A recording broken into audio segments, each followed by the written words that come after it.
What's up, everybody? I know it's February and I'm a little late to the New Year hype, but I love a good mindset reset, and I really want to share with you 3 core principles, mantras, mindset shifts that I'm taking from 2022 into 2023.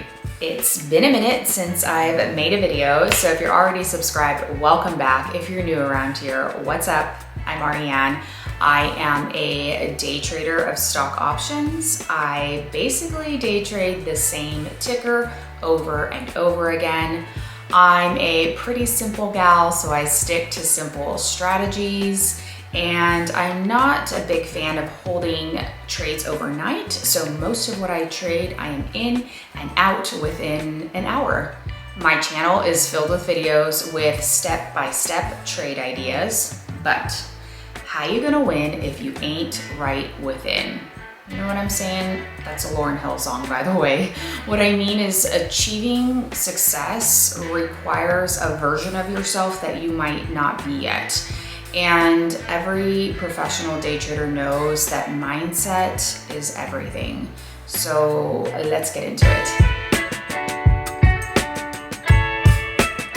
I love a baseball analogy when it comes to day trading because I very much am the type of trader who does not swing for home runs. I always aim small. I aim small because even though I win small, when I lose small. And I firmly believe that large losses not only blow up your trading account, they blow up your confidence. If you don't know a thing about baseball, all you need to know is that base hits win baseball games. It's not home runs. It's the hits that get you just to first base, just to second base. They are not the hits that have to go all the way over the fence in order to win the game.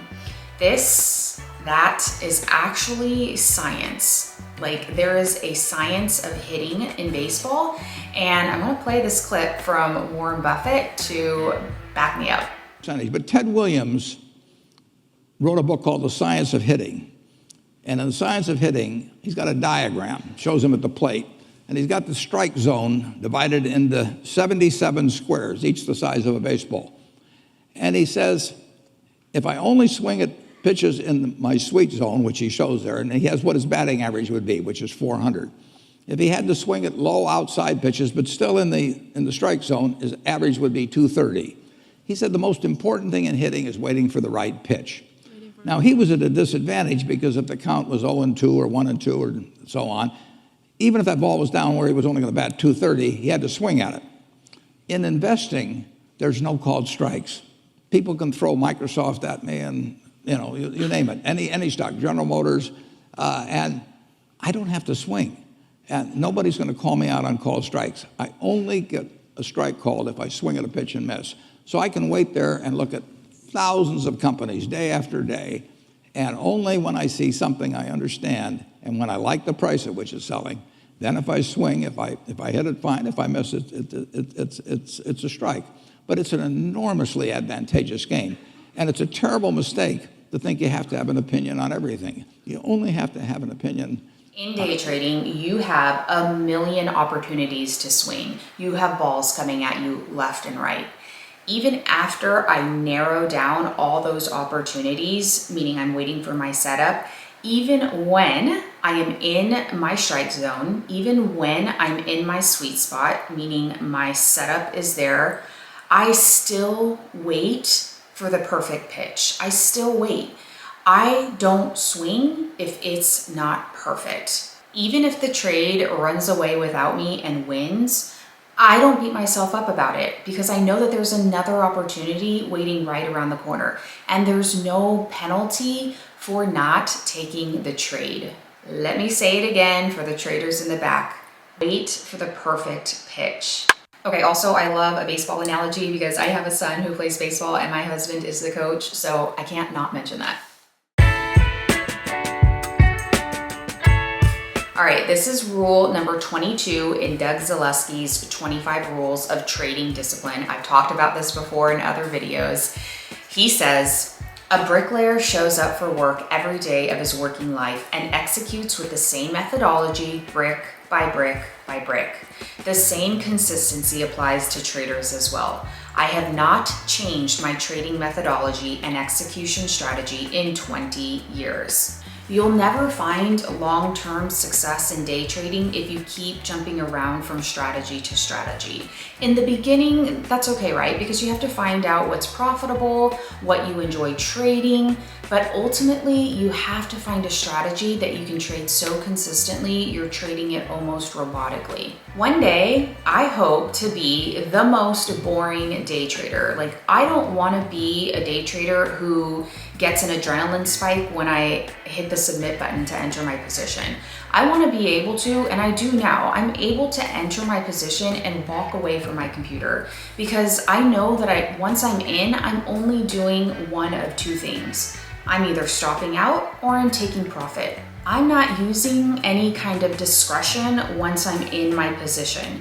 I know before I enter my position what my profit target is and where I must cut the trade if the trade goes against me. There's no wavering back and forth like if this candle does this or that, or let me check back in 30 minutes, or let me add if it does this and I'll be able to get out quicker. None of that. I'm not saying there aren't ways to mitigate losses or valid times to take profit before your target, but if that's not in your set rules, if you don't have a concrete trading plan, then you will always waver. You will question yourself, and that mental struggle is not being a bricklayer. You have to be able to execute without wavering. You have to be a bricklayer. It wouldn't be a proper day trading video if I did not speak to discipline. But I am in a unique situation for deepening my own trading discipline. When I started this YouTube channel, my first video was titled like credit spreads, stock options credit spreads. And it was basically a tutorial that I recorded for, I don't know, the 20 or 25 friends and family members that we had in our little private community. Like, this is how we make money in the stock market. These are the buttons to push.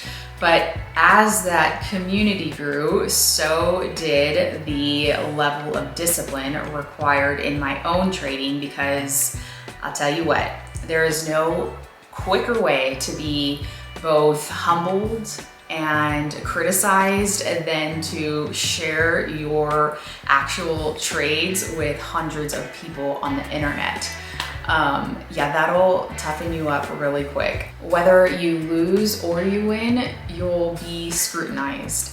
And I'm just sharing this because I would be lying if I didn't mention what a profound impact that my trading community has on my own trading discipline, and like continues to shape me every day. I shared a quote once that said, "Learn every day, but especially from the experiences of others, because it's cheaper." Being a part of a community and seeing the ways that other people make money has shaped my trading personality profoundly. I don't care how much money other people make. I care how those other people make money. And I know almost right away from seeing someone else share a trade whether or not that strategy is for me. I feel so lucky to be able to engage with other serious, like-minded, professional day traders. And I really encourage you that if you're feeling unmotivated, undisciplined, stuck, to find a community with people who can get you fired up again. I am not the smartest day trader in the world, but I sure know where to find them. I have no shame in not being the smartest person in the room. In fact, I treasure it, and I thrive being amongst really smart people who are serious about making money in the stock market. If you made it to this point, thank you for watching. You're a real one. You're serious about your day trading. And I hope that there's another level with your name on it this year, and that 2023 is your most profitable one yet. Thanks for watching.